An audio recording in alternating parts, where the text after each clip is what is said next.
Mariano Lamote es el gerente de análisis económico de abc.com y ya está en línea. Mariano, un gusto, buen día. Paulino Rodríguez lo saluda. ¿Cómo le va? Un gusto, muy buenos días, muy bien. Bueno, Mariano, a ver, ustedes tienen a la economía cayendo en torno al 2%, aunque con un último trimestre más vinculado a una caída casi del 3% que del 1%, digamos, como había sido un poco la tendencia del primer trimestre / semestre, ¿verdad? Exactamente.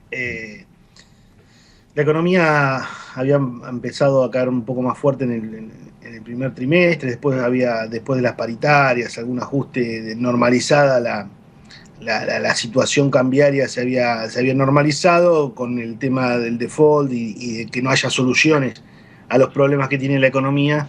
Eh, Claramente pasamos de un problema de demanda a un problema de oferta de dólares para poder seguir produciendo. Eh, Vemos una economía cayendo en 2% con un tercer trimestre, este trimestre que estamos transcurriendo, que va a ser bastante malo. En términos industriales vamos camino a la peor recesión de las últimas 8, en virtud de que pronto se va a dar a conocer el dato y el estimador mensual industrial y que los datos de septiembre ya privados son francamente bien magros. ¿Uno podría pensar en eso después de 15 meses acumulados de baja de la industria? Sí, tranquilamente. No obstante, hay que entender que no es una destrucción al cero de la industria, a diferencia de otras caídas, ¿no? Que hubo un ajuste mucho más fuerte. Que esto fue un ajuste mucho más paulatino, que en algunos sectores lo que hizo es bajar hasta un piso y empezar a flotar en ese piso. Quizás en algunos momentos la restricción externa le haga romper ese piso, y es lo que está pasando en este trimestre.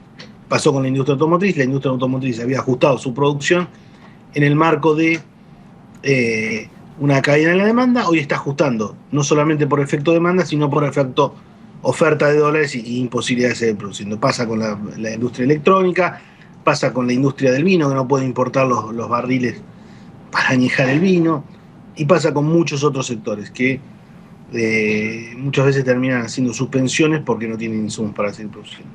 Por lo tanto, quizás no sea esa restricción que se ve a futuro. Si no hay una solución con holdout o una solución de correr un poquito la restricción externa, la escasez de dólares que hay hoy, vamos a ver a futuro que puede llegar a seguir cayendo la industria.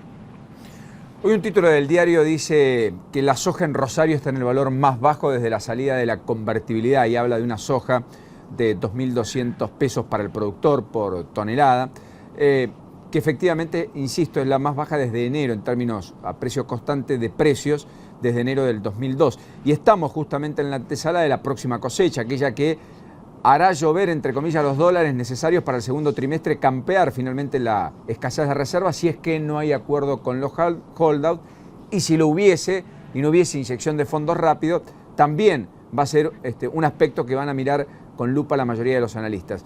¿Qué cree que va a ocurrir, digamos, de cara a la próxima cosecha y cómo presagia la cuestión de reservas en los próximos meses?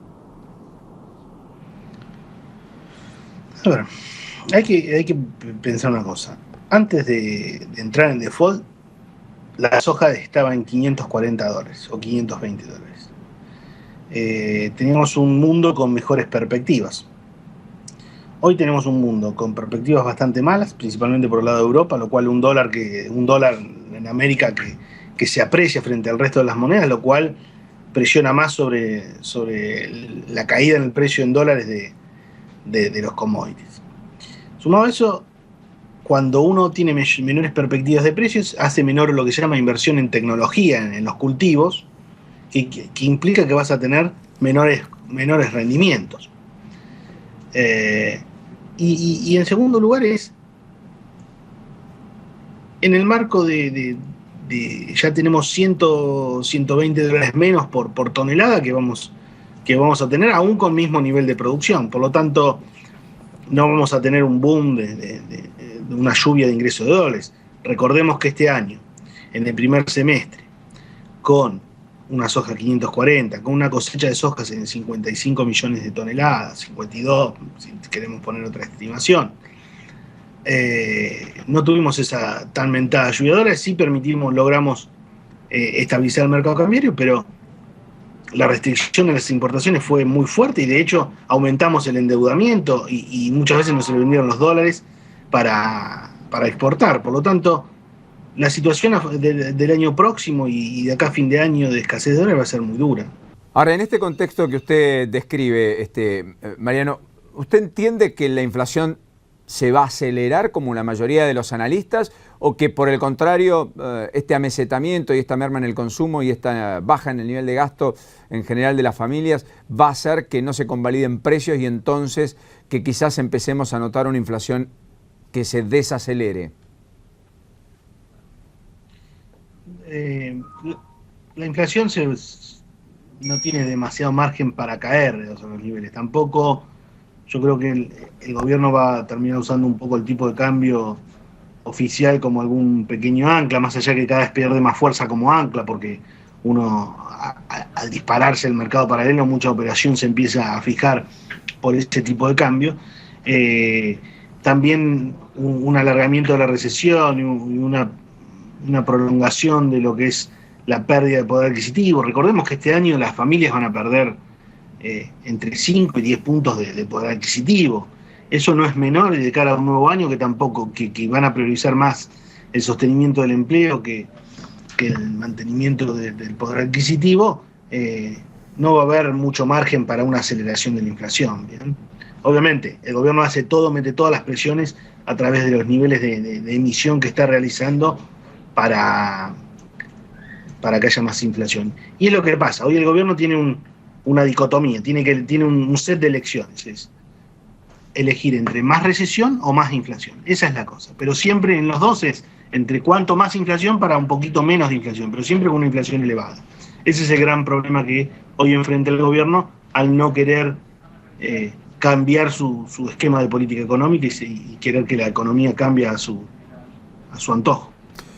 Lo último, con importadores comprando al dólar futuro para cubrirse ante una eventual devaluación y el contado con liquidación sumado al dólar bolsa subiendo, como ocurrió finalmente en el mercado ayer y como ya parece ser una tendencia, empujando inclusive al blue a 14,80. Lo que tenemos en puerta es otra vez al dólar como noticia en las próximas semanas, después de esa quietud fruto de la asunción de Vanoli y efectivamente esas persianas bajas de muchas cuevas ante la expectativa de saber por dónde va el flamante presidente del Banco Central.